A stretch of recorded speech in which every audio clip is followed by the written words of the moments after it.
Oh, hi. Welcome to Storytime with a Deathwalker. I'm a Deathwalker, and my name is Paula. And for about the last 3 Saturdays or 2 Saturdays, I have been telling stories that my grams and my mom told me. And that's how I came to be able to come up with my nonprofit, Destiny's Door, which is a death retreat, and all the wonderful things that are going to happen. And so I'm telling the story so you guys can get an idea of where the concept came. So when I talk about it in the future, we know how the seed was planted.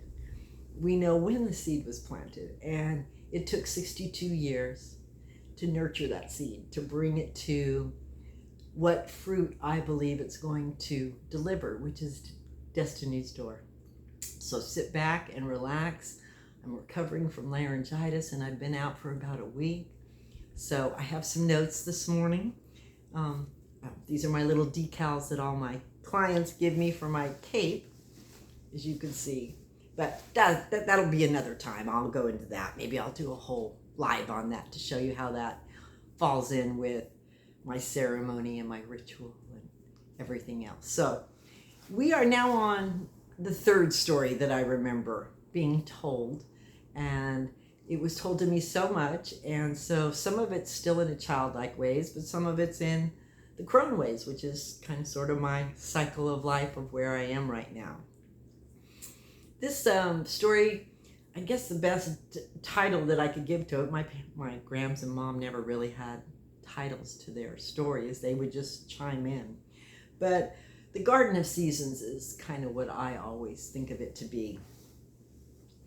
And I can remember my gram sitting there going, now listen, child, there's a garden behind the sanctuary. And for us, the sanctuary when I was growing up was just nothing more than what we now call her she shed. Not the kind that you see in the magazines, the one that breathes, she would say. It blooms and it dies and it blooms again. It's wild, it's wise, and it remembers. My mom and my grams were huge when it came to our gardens. We had so many growing up as a child. Not only did we have our backyard for 10 kids to play in, but then my grams would have hers and my mom's would have hers. And it was like a couple of acres of nothing but gardens. And the smells, oh my goodness. And so a lot of times we would get called in to help, pick the tomatoes or whatever. Maybe we just wanted to spend some time. And so the stories came. They say it began with a woman. She was the first to plant yarrow in the shape of a spiral. Said it helped the dying find their way back to themselves. She wore a shawl. I have my cape, I don't wear a shawl, but my grandmother had a beautiful shawl. It was purple and pink. It was gorgeous. The shawl, my gram would say, was made of nettle and threadbare grief. Didn't speak much, but when she did, the bees listened. Children would follow her through the rows, barefoot and curious. And yes, we were barefoot and we were so curious. Why did the flowers fall off? One asked. The woman knelt beside her and said, because even beauty must rest. That's how they learned. Not from books, from petals, from compost, from the hush between the drum beats. The elders taught the seasons of dying. My elders taught the seasons of dying. Spring was when the body first whispered, something's changing. Summer was for gathering stories. And the biggest seasons that I remember stories being told was, of course, during summer when we all had free time, but fall and winter when the harvest and the winter started, that hibernation period. We always gathered for good stories. Autumn was for letting go. The softening, she would say. The softening, I love that. The breath that didn't need to be chased. That's all we did during the summer, was chase fireflies and chase the breath and try to get every last little bit of sunshine before the sun went down. And we knew we had to be back in our homes. And winter was for the crossing. Not an ending, but a returning, she would say. Never an ending, child. Never an ending. One of my brothers, and I think this is kind of sort of who I fit to this part of the story, but she would say, there was a boy named Eli who came to the garden after his grandfather died. He planted rosemary and cried into the soil. How beautiful is that? The woman told him, that's good. The plants need the salt.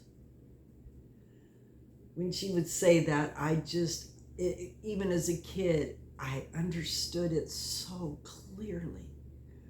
I understood that the liquid dripping from the boy's eyes and the salty taste that you do as a kid when you lick those tears. And it made sense. The salt of the earth.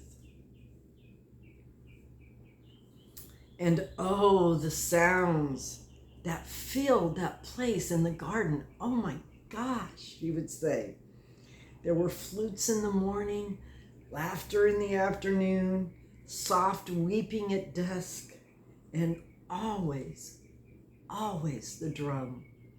Yes, my mom was a fabulous. She would make drums from our deer skin, or she would make it from even a couple of our cows got, and she would make these beautiful drums, and she would always be playing with one. My grams would say sometimes the dying would sit in the garden wrapped in shawls, their hands held by strangers who had become kin. They didn't ask for miracles. They didn't ask for save me, help me not age, help me not die. They asked for presence, child. That's what the dying want. They want presence. And they got it. In my community, we gave it to them. The dying person in my community, in all the stories that I was told in my entire life, they were always that the dying person is the most important person in the room, in the story. It's their story. And I get to hear it. I get to hear it being told over generations of time.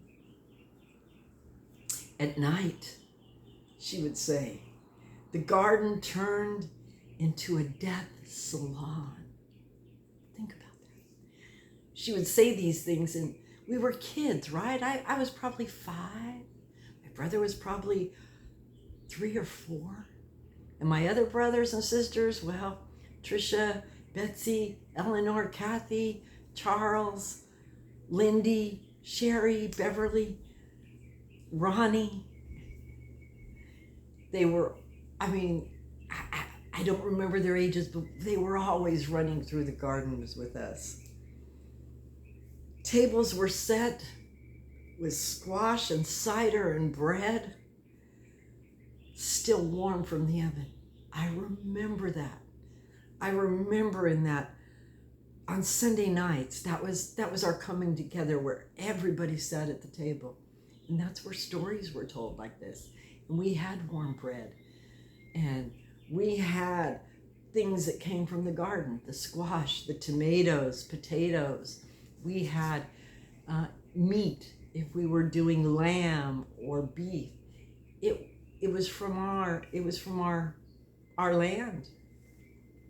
People came with their grief tucked in their pockets. We always had people stopping by who wanted to talk to my mom and my grams, who needed their support, who needed their guidance. They left with it braided into a story. Listen, child, they spoke of endings. They spoke of beginnings. They passed the salt and the sorrow, and no one apologized for crying. You see, child, this garden isn't a metaphor. It's a teacher. It's a mirror. It's a promise. And if you ever find yourself lost in the seasons of your own dying or someone else's, go there. Sit in the soil. Listen to the wind. The bees will listen to you. And remember what the old woman said. Even beauty must rest. Thanks, guys. I'm going to follow up with the next video. So it's been a pleasure to tell the story today. Stay tuned for the fourth one coming up next Saturday. Thanks again for showing up and listening to a Deathwalker tell her stories from her childhood. Many, many blessings to you. Namaste. Be good to yourself.